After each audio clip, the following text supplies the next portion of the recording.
Sino nga ba ang pipiliin mo sa kanilang dalawa kung bibigyan ka ng pagkakataon? Si letter A, Maris, or letter B, si Jam na ex-girlfriend? Kaya comment down below kung sino nga ba. Bakit si letter A ang pwede mong piliin, si Maris?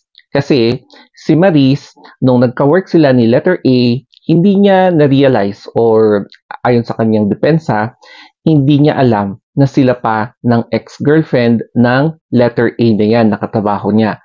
So, eventually, hindi rin naman niya kasalanan kung kapag magkakaroon siya ng partner, screen partner, magkakadevelopan talaga, di ba? So, nangyayari din yan in real life. Tapos, inaako naman niya yung kanyang nagawang kasalanan. So, ngayon, nasa process siya ng moving on, pero fresh pa rin yung kanyang sugat, kaya bigyan natin siya ng time para makapag-recover.